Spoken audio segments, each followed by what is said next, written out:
be able to show you how to win, but I'll show you how to make it sound better. Check it out.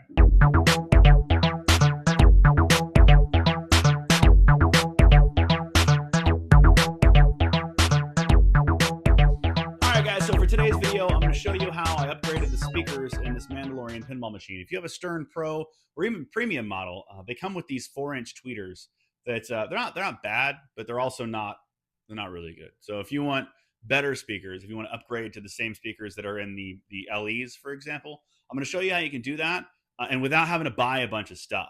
Most of the walkthroughs that I saw online, I mean, they'll show you what speakers to buy, but then there's brackets they say you got to get to mount them. I'm going to show you how you can just buy the speakers. You can pick these up on Amazon. I think these are about, I think they were $35 or something. I mean, these aren't like stellar either, but these are pretty much the speakers that are in the LEs. And it does make a noticeable difference, especially if you also swap out the sub that's in this. But we're just going to focus on these for right now. As you can see, these have a 4-point bracket system, and the ones that are in them, standard, stock, they're mounted sideways on 2 bolts. So you would think you would need to swap out the brackets.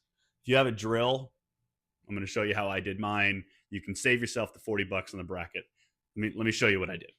All right, so I just went with the standard stock look, as you can see here, but there are a lot of cool LEDs that you can get for these Stern pinball machines that give really cool effects. They're very easy to install, just a little bit of wiring in the back end. I didn't do any of that. The purpose of this video is just to show you how you can upgrade your 4-inch speaker to a 5-inch speaker without having to buy a new mount for it in the back. There's a way that you can get the 2-point bracket to work with the 4 points that you need for this speaker, and I'll show you how I did it. So when you open this up, on your stock machine, you'll see your stock tweeter. It'll be mounted sideways here like that, being held in by 2 bolts on the top and bottom of the speaker. So you're going to want to unbolt those, take it off. You'll unclip the speaker wires back there so you can remove the speaker altogether.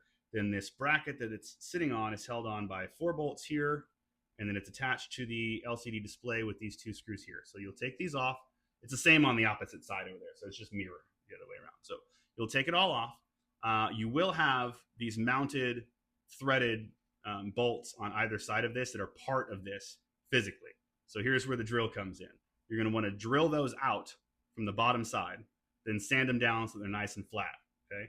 Once you've done that, you take your new speaker, you set it down on this bracket here. You can still see where I used the silver Sharpie to mark the points where this will go in. And then you just drill right through this once you've got it out of here to make room for the 4 holes you need to mount this speaker. Now, once you've got it on there, it's just like wiring any other speaker. Now, I did solder this on. This is the actual harness that was on the stock speaker. You don't have to do it that way.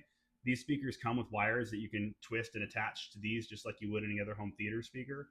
But just for uniform's sake, I went ahead and soldered these onto the new speaker and clipped them on with the harness that it came with. But that's not necessary. The other thing that you're going to have to do, let me show you this real quick. You'll have to take out the screen that is part of that bracket as well. There's this thin metal screen that's part of the stock bracket that the old speaker was attached to.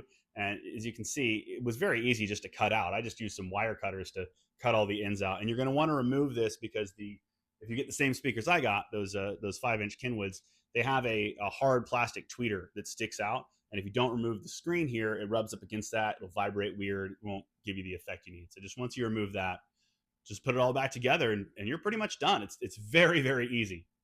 And that's pretty much it. Very, very simple. If this video saves anyone the $40 on the bracket that you don't need, I'll consider it a success. Now, you will need a drill. You'll need to drill those holes out. But if you got one, you're welcome, I suppose. Looking forward to sharing more about the arcade with you soon. I can tell you this. We've had some positive momentum over the last few weeks. Very, very excited about this. We're hoping to be able to open, I can tell you this, I think, right? Yeah, by the spring of 2026 is the goal. A lot of this stuff is kind of slow moving when you're trying to get a location and licenses and stuff like that put together. We're hoping by the spring of 2026 we'll be open, if not sooner. I will give you more details on exactly where and all of that as we get closer to it. But I really do appreciate everyone who's been sending messages and checking in and seeming to be also very excited about this project. Yes, the Kickstarter is still happening as well. More on that probably by next week. So thanks for checking out the video. I hope that helps at least somebody trying to put speakers in their machine. Till next time, have a good one. See you at Tilt's Tap House by next spring.